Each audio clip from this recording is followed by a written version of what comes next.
नशे का मामला आता है, हमारे गृह मंत्री जी अनिल विज साहब बोला मैं गब्बर सिंह हूँ, गब्बर सिंह। अरे उस तो पता नहीं किसने बता रहे, गब्बर सिंह तो डाकू था खुद। दिखाना अपना खोप एमपी पे। ये यहाँ का जो एमपी है ये कॉलोनाइजर है, प्रॉपर्टी डीलर है। ये पहले अवैध कॉलोनियां बसवाता है और फिर उनको तड़वाता है। क्योंकि जिस तरह हरियाणा में सरकार चल रही है, कंस का राज है, कानून का राज नहीं हो सकता। कंस का राज हो सकता है, कौरवों का राज हो सकता है, कायरों का राज हो सकता है। 100 करोड़ के तहसीलदार और डीडीपीओ वगैरह हो रहे थे, एचपीएससी में करोड़ों रुपए थे या फार्मेसी में करोड़ों रुपए, वो भाग रहा है। वो मुख्यमंत्री का खास आदमी है, वो मुख्यमंत्री लोग हो रहा है, कितने लोग हो रहा है बेरा नहीं, उसका कहां छुपा रखा है।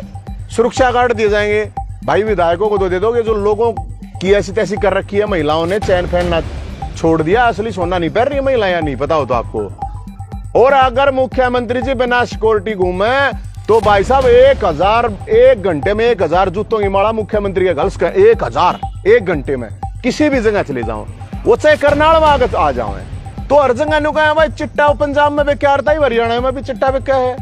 कोई सी ऐसी जगह नहीं है। ऐड शुरू हो गई है दारू की, ठेके वाले ऐड कर रहे हैं कि हमारे यहाँ बड़ा ये दारू पियो, आपका परिवार भी सुरक्षित रहेगा, आप स्वस्थ रहोगे। अरे दारू पिएगा स्वस्थ रहेगा।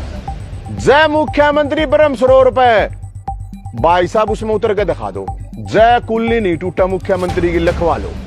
तब भाई हम शिव शंकर भोलेनाथ से इसलिए ये कोशिश कर रहे थे, आज जो डकाए थे कि सरकार को सद्बुद्धि दे दो। अरे इस सरकार ने शक्ति दे दो, शक्ति नहीं है। बहुत बहुत धन्यवाद, आप आए, आपका स्वागत है। भोलेनाथ आपको खुश रखा है, स्वस्थ रखा है।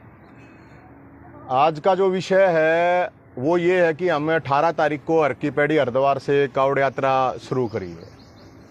और वो कावड़ यात्रा का जो मकसद है, उस कावड़ यात्रा का मुख्य जो मकसद है वो तो है कि मुख्यमंत्री खट्टर साहब को सद्बुद्धि दे, शक्ति दे। देखो उनकी शक्ति के लिए हम प्रयास कर रहे हैं भोलेनाथ के पास जाके। और 5 मुद्दे हैं। जिस तरह पांडवा ने 5 गांव मांगे थे ना, तो उसी तरह 5 मुद्दे हैं। एक मुद्दा, पहला मुद्दा है कि जो परावर की जमीन का मामला है, जहां पे स्कूल कॉलेज हॉस्पिटल बनना था, तो उसके लिए नोटिफिकेशन अभी तक जारी नहीं हुआ है। लेकिन सरकार अखबारों में दे देगी कि हमने ये कर दिया, दे दी जमीन, अभी तक नोटिफिकेशन नहीं आया है। तो एक तो मुद्दा ये है कि स्कूल कॉलेज हॉस्पिटल के लिए वहां 100 करोड़ रुपए दे सरकार। भगवान परशुराम मंदिर हम वहां पे बनाएंगे। 26 तारीख को महाशिवरात्रि के दिन वहां पे नींव रखी जाएगी भगवान परशुराम मंदिर की। तो एक तो मुद्दा है ये भाई साहब। दूसरा मुद्दा था कि हरियाणा के अंदर 25 लाख बेरोजगार हैं, 5 लाख वैकेंसी खाली पड़ी हैं, लेकिन मुख्यमंत्री जी के अंदर इतनी शक्ति नहीं आ रही, उनको सद्बुद्धि नहीं आ रही कि भाई उनको फिलअप कर दे, उनको भर्ती जो पद खाली पड़े हैं कम से कम उनको भर दे। अकेले सीईटी के जो कंबाइंड एंट्रेंस टेस्ट होना है उसी के करीब 13 लाख, 2 साल तक 13 लाख बच्चे 2 साल हो गए हैं। हर महीने कह देते हैं इस महीने होगा, इस महीने होगा, 2 साल तक धक्के खा रहे हैं सीईटी के। अकेले बता रहा हूं मैं, जो अलग है टीचर के हैं, हरियाणा पुलिस है, अलग अलग डिपार्टमेंट में, हेल्थ डिपार्टमेंट में है, उनका तो हिसाब ही नहीं है। अभी तक एग्जाम ही नहीं ले पा रहे हैं, वैकेंसी खाली पड़ी हैं। अकेले टीचर की 40,000 वैकेंसी खाली पड़ी हैं। तो हम तो ये सद्बुद्धि के लिए कि मुख्यमंत्री खट्टर साहब को सद्बुद्धि आए, शक्ति आए, क्योंकि शक्तिहीन है मैं तो ये मानता हूं। बोधा अपने हरियाणवी में बोधा कहते हैं, कमजोर कहते हैं, वीक कहते हैं अंग्रेजी में। तो ऐसे मुख्यमंत्री हैं। ये दूसरा मुद्दा। फिर आगे बात है कि जब बेरोजगारी है तो फिर क्राइम, हरियाणा के अंदर जो क्राइम की सिचुएशन, आप सोच के देखिए कि विधायक इस्तीफा देते घूम रहे हैं कि हमारे बस की नहीं है विधायक की। सोच के देखो आप, अब विधायकों को जब धमकी मिलती है, एक आम इंसान की क्या हालात हो रही होगी, आप ये बात महसूस करके देख सकता है कोई भी आदमी। एक आम इंसान है, उसकी क्या स्थिति होगी जब विधायक ही भाग भाग के जाके मुझे बचा लो, मुझे बचा लो। अरे जब विधायक ये बात कह रहे हैं कि भाई मुझे बचा लो, बड़ी गजब की बात है। और फिर विधानसभा और सरकार, मुख्यमंत्री तुरंत बुला लेता है उसके ऊपर मीटिंग कि विधायकों की सुरक्षा सुनिश्चित होनी चाहिए। अच्छी बात है, होनी चाहिए, हमारे जनप्रतिनिधि हैं। अब उनको AK-47 दी जाएगी, सुरक्षा गार्ड दिए जाएंगे। भाई विधायकों को तो दे दोगे जो लोगों की ऐसी तैसी कर रखी है, महिलाओं ने चैन फैलना छोड़ दिया, असली सोना नहीं पहन रही है महिला, या नहीं पता हो तो आपको, क्योंकि चैन स्नैचिंग कितनी है, किसी के पास पैसा आ जाता है उसको फिरौती की धमकी, कहां पे गोली चक्कू चल जाए किसी को कुछ नहीं पता, कोई सुरक्षित नहीं है। तो भाई उनको तो AK-47 दे दोगे ठीक है, लोगों को भी फिर पिस्टल बंदूक के लाइसेंस जारी होने चाहिए, जिनको लगता है कि खतरा है तो सरकार उसके लिए वो 5-5 लाख रुपए लाइसेंस देकर बनावे हैं, ये तो फ्री बनने चाहिए भाई। उनको आप AK-47 दे रहे हो, अच्छी बात है सुरक्षा में, लेकिन सवाल ये है कि जब DSP तक को कुचल दिया जाता है, अवैध माइनिंग कहां नहीं हो रही रहा, भिवानी से महेंद्रगढ़ से शुरू होगा, पूरा बॉर्डर आ जाओ, सोनीपत से लेकर पूरी जमुना या यमुनानगर तक, पूरी जमुना हर जगह अवैध माइनिंग हो रही है। और जब अवैध माइनिंग हो रही है तो उस टाइम पे अल्लाह गुल्ला होके कर देते हैं कि भाई हाँ ठीक है।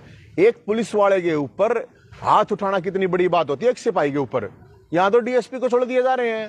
तो जब DSP को चढ़ देगा कोई, तो आप सोच के देखो हिम्मत कितनी है। तो ये राजनीतिक संरक्षण से हजारों करोड़ रुपए का खेल अवैध माइनिंग का होता है। तो भाई साहब फिर आ गया नशा। कौन सा ऐसी जगह है, मैं तो जहां पे भी जा रहा हूं लोगों से बात करते आ रहे हैं, पैदल आ रहे हैं हम तो घूमते फिरते, तो हर जगह नु कहा भाई चिट्टा पंजाब में बेचा रहा है, हरियाणा में भी चिट्टा बेचा है, कोई सी ऐसी जगह नहीं है। ऐड शुरू हो गई है दारू की, ठेके वाले ऐड कर रहे हैं कि हमारे यहाँ बड़ा ये दारू पियो, आपका परिवार भी सुरक्षित रहेगा, आप स्वस्थ रहोगे। अरे दारू पीगा स्वस्थ रहेगा, दारू पीने वाले दूंगे ना पी लेंगे, उनकी ऐड की जरूरत क्या है। कभी सुना आपने हरियाणा में दूध का ऐड करा हो इस सरकार ने? अरे हरियाणा तो दूध दही का खाना बोला करते, अब तो दारू का पीना हो गया भाई। दारू सस्ती कर रही है सरकार, दूध महंगा कर रही है। दारू तो इजीली अवेलेबल हो जाती है 12 बजे रात में, दूध आपको नहीं मिलेगा 9 बजे भी। तब भाई हम शिव शंकर भोलेनाथ से इसलिए ये कोशिश कर रहे थे, आज जोड़ काए थे कि सरकार को सद्बुद्धि दे दो। अरे इस सरकार ने शक्ति दे दो, शक्ति नहीं है। अब जैसे कानून व्यवस्था का मामला आता है, नशे का मामला आता है, हमारे गृह मंत्री जी अनिल विज साहब बोला मैं गब्बर सिंह हूं, गब्बर सिंह। अरे उस तो पता नहीं किसने बता रहे, गब्बर सिंह तो डाकू था खुद। गब्बर सिंह क्या सोले फिल्म। मैं अनिल विज साहब तने को मैं इसलिए कह रहा हूं इनको सद्बुद्धि मिलनी चाहिए। नु कहा गब्बर सिंह से कोई बचेगा नहीं। अरे भाई गब्बर सिंह का कैरेक्टर आपने कभी देखा है? गब्बर सिंह का कैरेक्टर था शोले में डाकू का। तो हरियाणा में गब्बर सिंह के गुंडों के हवाले है कानून व्यवस्था, जिस तरह से हरियाणा के हालात हैं।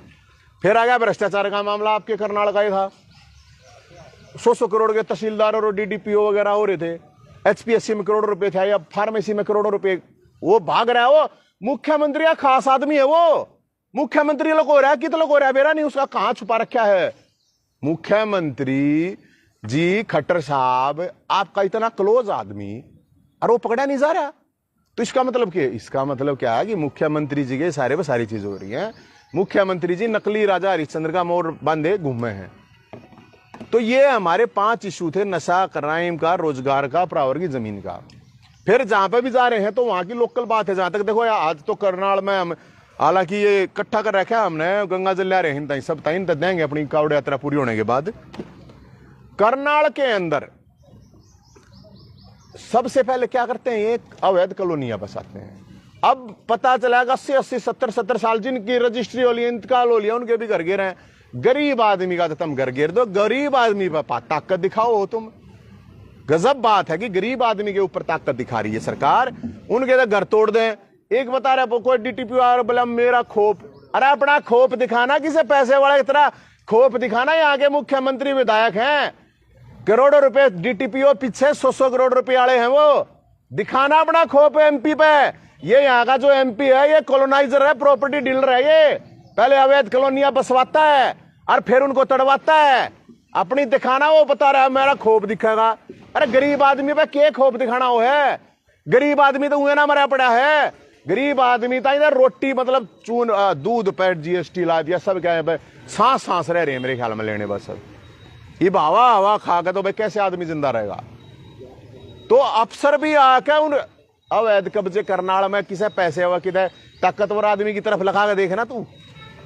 गरीब आदमी आगे ढाके घर वाला मेरा खोप क्या खोप क्या खगड़ पाग रहा है। लेकिन ये मुख्यमंत्री है भाई, उन बांस आवे क्या गरीब लोग आस पास बसे रहेंगे, इनमें तो बदबू आवे इन लोगों ने।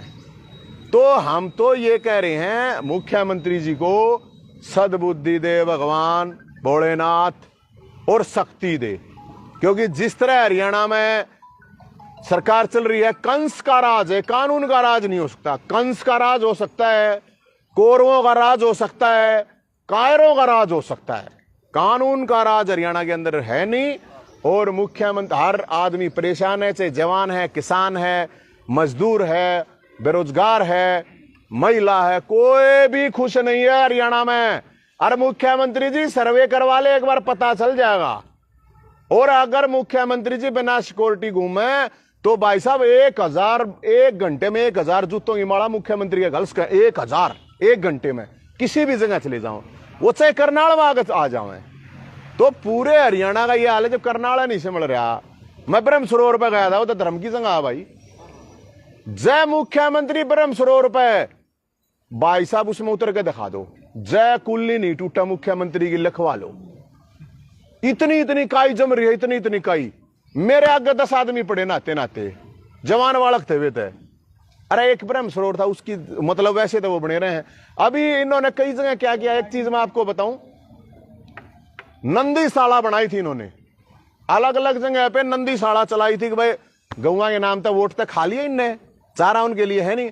अब करनाल में भी बताओ है, ठेकेदार ने बताओ है, देंगे कि भाई तुम संभालो। अरे सरकार है, तुम्हारे पास इतना पैसा नहीं है, गौओं के नाम पे तुमने खा लिया सब कुछ है। अब गौओं को देने चारा भी नहीं है, गौओं के लिए छत भी नहीं है। वो मुख्य प्रधानमंत्री जी कहते ना जो 2022 तक सबको छत होगी, ये क्या है छत जिनके है वे तोड़ना लग रहे हैं। गरीब आदमी भी इनके सेक्टर में क्या कर रहे हैं। नॉर्मल मैं आपको एक बात बता रहा हूं, पहले क्या होता था, डरा निकलता था, एक आम आदमी का भी निकल आता था। अब तो ऑनलाइन बोल रही है, कौन होगा गरीब आदमी, कौन आम आदमी लगा देगा उसमें 50-50 हजार 1-1 लाख रुपए तक के रेट जावे हैं। तो पूरा का पूरा जो ये सिस्टम है, हम तो ये मानते हैं कि भाई जिस तरह से चला रहे हैं उस हिसाब से लोग परेशान हैं। मुख्यमंत्री जी को हम तो ये कह रहे हैं सद्बुद्धि दे भगवान भोलेनाथ, मुख्यमंत्री जी को शक्ति दें। अरे भाई गंगा जल लाया, वैसे कावड़ कूड़ लाना तो इनके बस की बात है नहीं, लेकिन मैं तो नहीं गंगा जी में डुबकी लाया हूं, सामने का महीना है, भोलेनाथ गंगा मैया कुछ पाप इन न कर रखे हैं, कट जाएंगे, कुछ लोगों को सद्बुद्धि इसको इनको आ जाएगी, अगले लोगों की सेवा कर सकें। ऐसे ही है। अरे भाई ईसा विपक्ष है, बेरानी के खा के बैठे, कौन से बिलों में घुस रहे हैं, मुर्दा है मुर्दा। विपक्ष के नाम पे हरियाणा के अंदर मुर्दा है, क्योंकि 6 मिलने आने धमकी मिलने पद से भी बताओ, नहीं तो घेरो ना, गृह मंत्री घर घेरो, मुख्यमंत्री घेरो, एसपी ने घेरो, डीसी ने घेरो, कुछ नहीं। हाय जी मर गए मर गए मर गए, बचा लो बचा लो बचा लो, बता क्या गे विपक्ष है भाई। तो ये हालात हैं भाई साहब।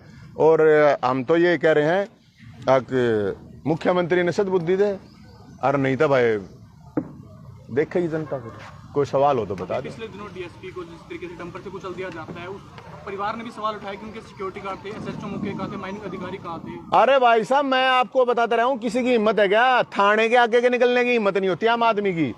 चौकी वैसे नाका लगा रखा होता है ना आपकी गाड़ी में, सारे कागज है, कोई आपने गलत काम नहीं कर रखा, उसके बावजूद भी धड़कन तेज हो जाए, अगो हो पुलिस है, और वो डंपर चढ़ा देते हैं, ऊपर से सरे होता है।